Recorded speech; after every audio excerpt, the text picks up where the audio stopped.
Hi guys. Hey Donna. I shall just invite you now. There you go. You should get that now. That should be coming through to you. Invitation. Hi. Hey. Hi there. How's it going? Very well, thank you. It's another glorious sunny day in Margate.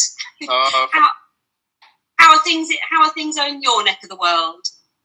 We have a typhoon coming, so it could be a little bit windy and a bit rainy, but it's hot. It's like mid-30s, so one of those hot tropical days. So, anyway, look, I'm glad that we were able to do this without any problems. That was easy, so that's great.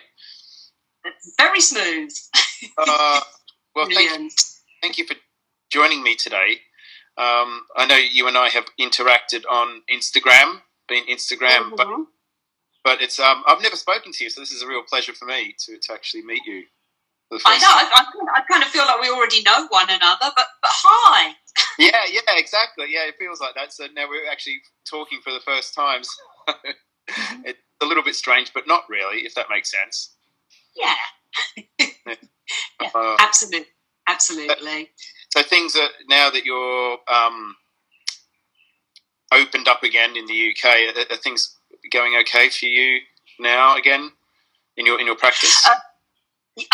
Absolutely. Since restrictions started lifting after lockdown, whatever number it was, business has just gone absolutely nuts. Good nuts. Absolute good nuts. I am literally fully booked until October, which is it's it's brilliant. Thank you for the abundance. Wow. Yeah, really good. So some of that's teaching, some of that's in clinic. So a nice mixture, but really good. I think everybody's like, I've been working on my laptop. I've got working from home shoulders. I need a treatment. So that's really, really positive to hear. I was a bit worried that maybe people would be a bit more, I don't want to go outside, I'm a bit tentative kind of thing about going back to a clinical environment, treatment, that kind of thing. I wasn't sure how it was going to affect the UK, so to speak. So that's really great to hear, though, that people have just gone, no, I need a treatment, I need to get back to self-care and looking after one. Absolutely. Are you working in clinic over there, or? Not clinic as such. No, it's a bit difficult, but with the language barrier as well, and different licensing here. But I do a form of clinical work in a like a studio setting, a yoga studio setting, where I offer meditation with just with Tuina, the Chinese massage technique, using some essential oils on face. Nothing like I used to do, but hey, I don't mind. It's fine. But I know when everyone returned here after the outbreak last year, it was real. There was a little bit of standoffish to get people back into clinics and studios. Right. Very quiet for months because everyone was just a bit, apprehensive. Understandably so. Yeah, a bit shy of it. So, yeah, it's brilliant to see, back busy again, which is excellent. It's fabulous. I love doing what I do. So, bonus. Well, tell us, Donna, about your aromatherapy journey. When and how did you ask to everyone? So it's pretty standard, basic questions, but I'm always really interested to know how people become aromatherapists and get interested in massage therapy and holistic treatment. So how did it all start for you? Oh, okay. So many moons ago, in my early 20s, I was working in an office, and I was really struggling with my periods. They were just so painful. You know, I would throw up. It was really horrible. Be doubled up in pain. And my manageress in the office at the time said, "Hey, I'm learning aromatherapy. Made me a little concoction in a teacup, and said, go and rub this on your abdomen." I thought, that's a bit weird, isn't it? A bit witchy. So I thought, okay, not wanting to offend, and I tried it, and it really worked. I can remember clary sage being in there, geranium being in there. I mean, it was so long ago. I'm in my 50s now, but I don't really remember much else apart from just really loving it, and it did the trick. So I then became a sort of an enthusiastic hobby sort of aromatherapist, and did little tiny courses at the local college, evening courses, and started playing with aromatherapy and a tiny bit of massage, and just got my hands on any of my friends and family, bless them, that I could. And it went from there, and I started studying Reiki. Initially, I thought that was going to be a load of old hippie trippy stuff, but it wasn't. It was fabulous. And I thought, oh, well, quite like this. I was a bit lost. I didn't really know what I wanted to do. I had a mixture of jobs. And so one day when I was down the local town centre, there was a display for a local college, one of the tutors there, and I spoke to him about aromatherapy, and he said, okay, if you're serious about this, I really recommend that you don't do it at a local further education place, that you investigate other colleges. And Tisserand came up, and Gabriel Mojay's IFPA at Regent's College came up as well. So I'm a nerd. I did lots of research, and I went up to Regent's College and had a meeting with Gabriel and other prospective students, and I was just blown away by it. I was like a deer in headlights. It just sort of shone out. It's a little bit like when Karen was talking about her mum having prophetic dreams and that sort of thing. It was just sort of like, oh, like a message. And another thing around that time was an advert in a local paper that shone out to me about working at an HIV and AIDS centre. So I started a training course as a volunteer. So I was studying at IFPA in 1997 and studying to work with this voluntary organisation.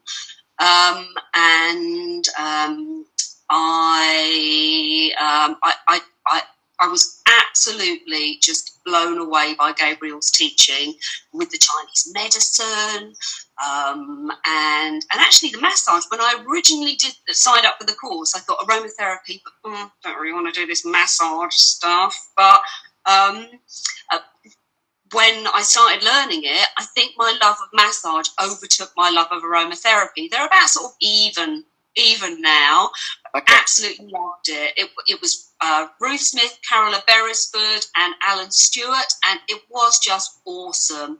You know, we learnt Tai Chi in there, the body mechanics was in there, then Gabriel was so sort of passionate about the energetics of the oils and the spiritual side and the Chinese medicine side. It was just a joy, and I was an absolute nerd. I took to it like a duck to water.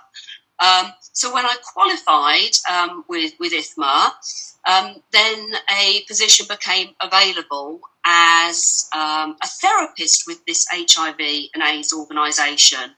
So I started working for them as well as in my own private practice, and that was fabulous because I got to see a whole real wide spectrum of clients and learnt a lot. I was also going out with this voluntary organisation, you know, educating people about HIV, going to organisations like Home Start and universities, and, you know, just education to try and break down the stigma, bring more awareness, also how to interact sort of sexually safely, that sort of thing. And then I also got asked by the Nightingale Hospice to set up a complementary drop-in centre for cancer care. So I ended up working with a quite a broad spectrum of charities. Another HIV charity was specifically for the African community. Now, this was back in the early 90s, so there were quite a lot of African people coming over to avoid some pretty icky situations like the genocide in Rwanda, that sort of thing. So very privileged to work with some people who otherwise might not have access to those sort of that sort of support and these sort of therapies. Just so inspiring with all my cancer, my HIV people, just to be part of their journeys. Then in a couple of years after graduating with Gabriel, I got a call from him to say, hey, we'd like you to come and assist on some of the courses. Would you like that? And I was like, yes, lovely, thank you very much. Put the phone down, doing a little happy dance around my front room. Like, my God, I can't believe it. It was brilliant. So I went and started assisting on some of the CPD, the Indian head massage, and then that progressed to me assisting with the diploma students. And after a little while, I took that side of things over. So I taught the diploma students and taught some of the postgraduate courses. So absolutely marvellous. Just really loved it. I worked quite closely with Fran Rawlings. I don't know if you remember her. She's sadly not with us anymore, but she was my mentor while I was doing like my official teacher training at university. So that she was just brilliant. Loved her. And I've lost my train of thought. So real privilege to work at Regent's College with Gabriel's Institute for quite a few years. And then I started teaching at the Rayworth College in Dorking. They're not around anymore. I used to teach the advanced course in Chinese medicine bodywork. That was good. And also worked down at the Exeter Natural Health Centre, running CPD courses there. That was with the Association of Physical and Natural Therapists. And now I'm working from a clinic in Margate. I work for a charity called the Harmony Trust as well, and they are an organisation in Kent that provide free NHS-approved complementary therapies to people suffering with really serious life-altering illnesses. And I'm also teaching, of course, with Jo Kellett, the lovely Jo Kellett. So we run, CPD, aromatherapy massage courses in London and Brighton. So that's kind of it in a nutshell. Been doing it, it seems like forever, but yeah. But I never stop learning. I'm a real massage junkie. I'm an aromatic nerd. It's just, it's. Oh, that's fantastic. And your charity work sounds beautiful. It's really, beautiful thing to do. That people that nourishment and affection, to use that expression in that sense, especially there's a big mental kind of mental health issues there as well. In that kind of thing. That's brilliant that you started doing that and always seem to be doing that and along your way. So that's fantastic. I love hearing that.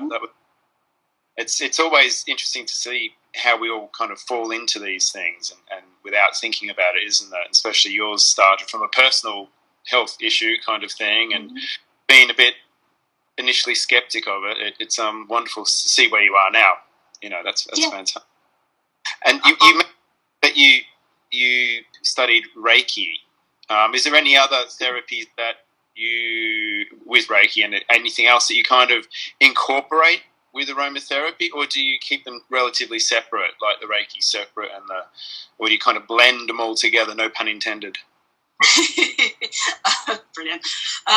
So it really depends on the client. If they'd like a standalone therapy, that's fine. But I do completely sort of mash them all up. It becomes a whole pick and mix. I mean, I think that's what happens when quite a few therapists, when after so many years of working and having done like zillions of CPD courses. So I include aromatherapy in pretty much everything in some form, even if that's just a snippy tissue. I work with about a zillion different styles of massage, sort of therapeutic, deep tissue, no hands, Slavic, Tibetan, just there's loads. Reflexology. I studied reflexology in 2002. So I offer that, and that's lovely. Reiki and scar tissue release. So, which is really interesting. Get to work with some very interesting scars. Wow. So you, with the scar tissue kind of a specialty, I know it's a totally different way of working the fascia and wherever it is whether it's bone or the muscle or the skin. Do you get referrals for that kind of thing? Like, is it something that, go see Donna, she's if you've got been cut and wounds healing, that kind of thing, or people, or you advertise that as a specialty? So yeah, it's on my marketing as specialty. Some referrals I get through orthodox methods, through say for instance the breast cancer specialist, the people that are post mastectomy, and that's usually through the Harmony Trust, the charity. Others are sort of word of mouth referrals. So yes, it's a mixture, and it's a very different technique. It's a dry technique, so no oils are used. But it's marvelous. It's really good. Every scar, there's improvement, no matter how old it is. And it can be slowly. And it makes such a difference to other people's well-being. If you look at the connective web of soft tissues, what's going on, say, in a C-section scar can really have an impact on lower back, or a hip replacement can really have an effect on sort of the shoulders.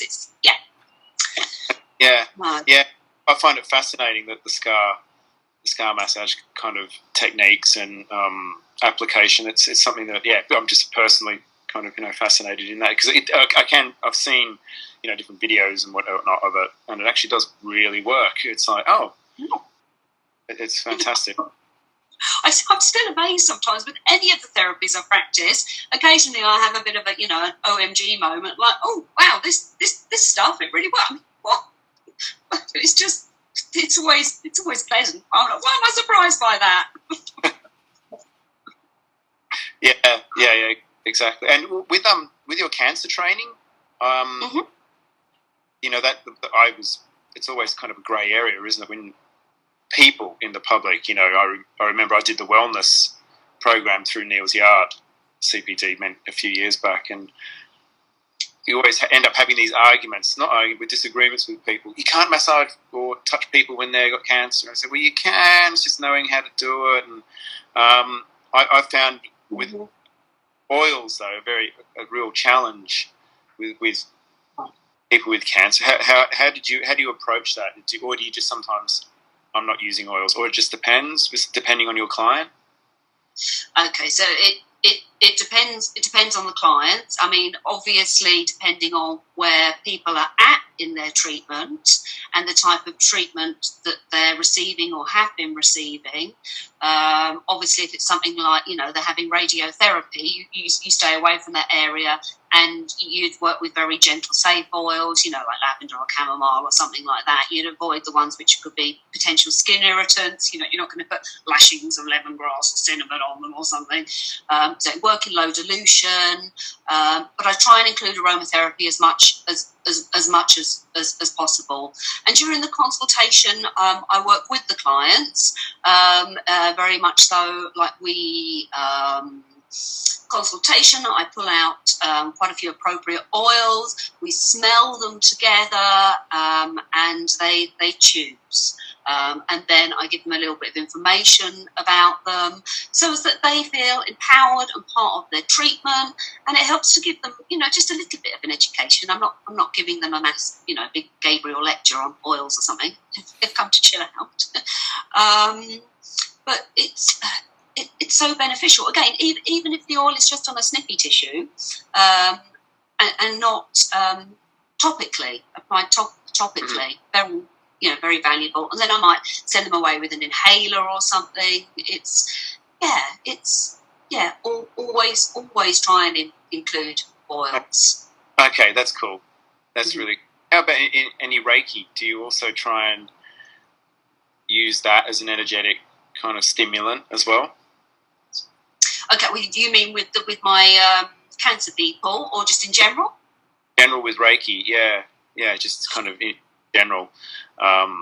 If you know what I mean, if it's something you just hover over the skin with, but still using the oils.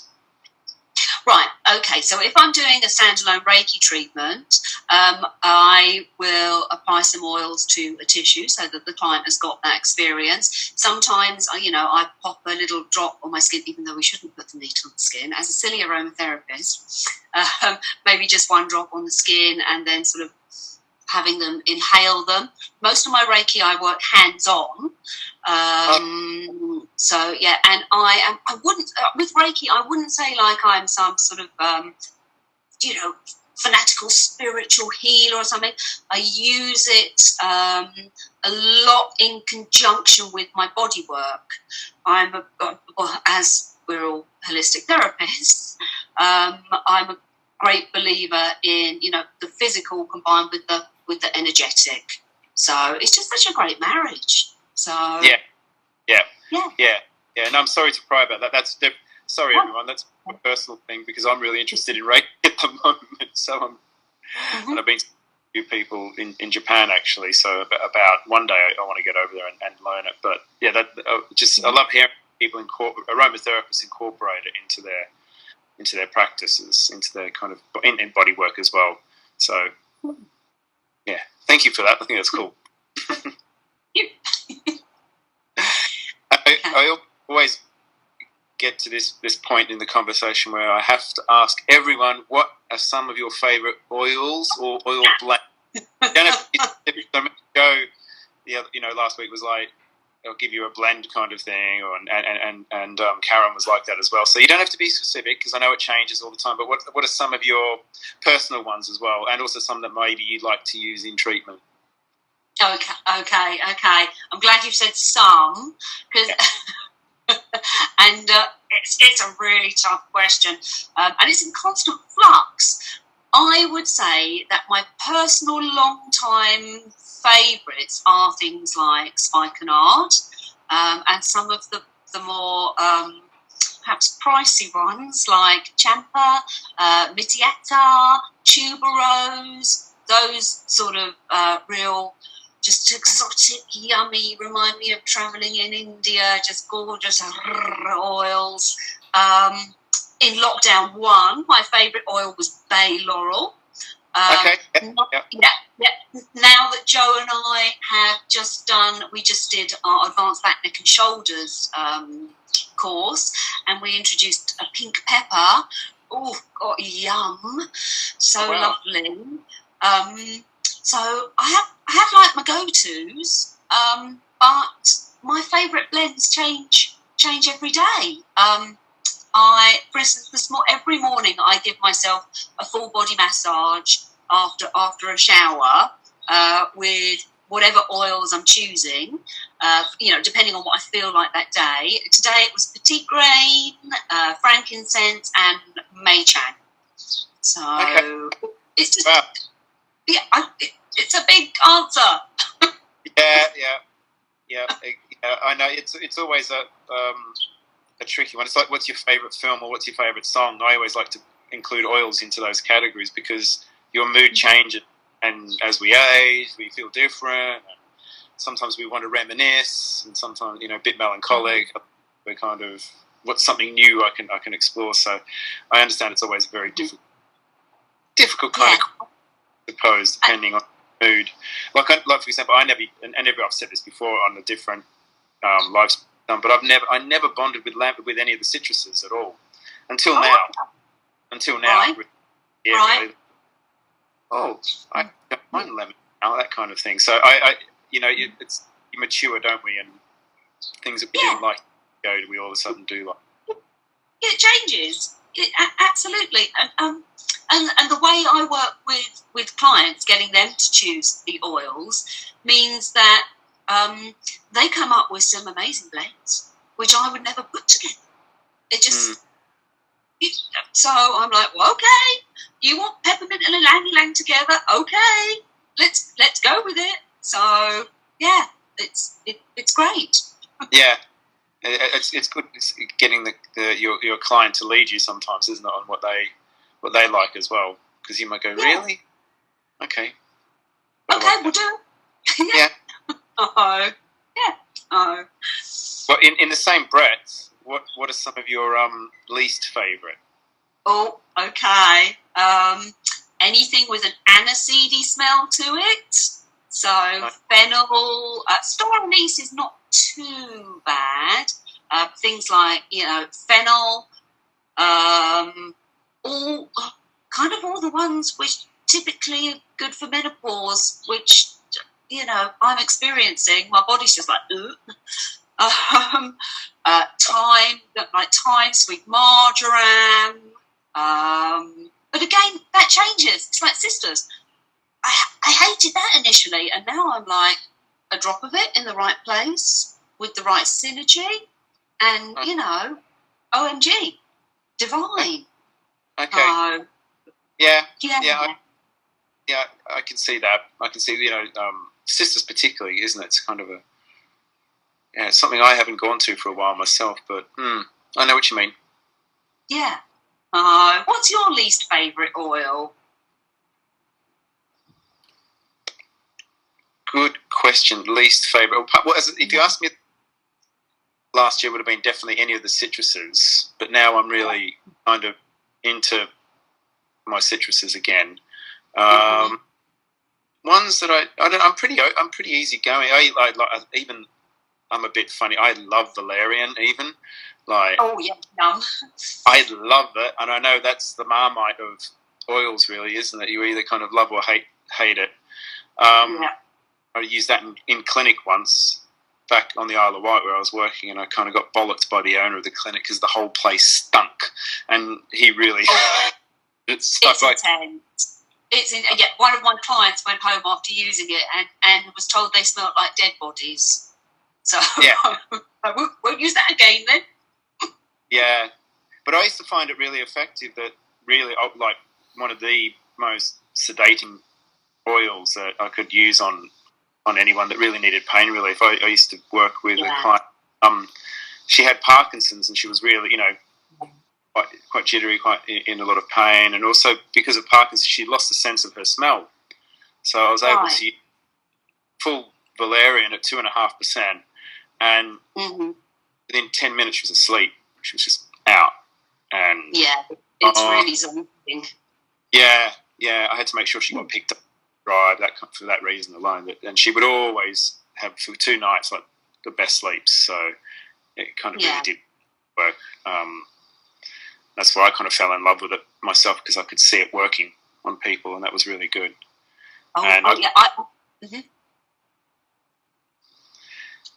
It's not. So I don't know.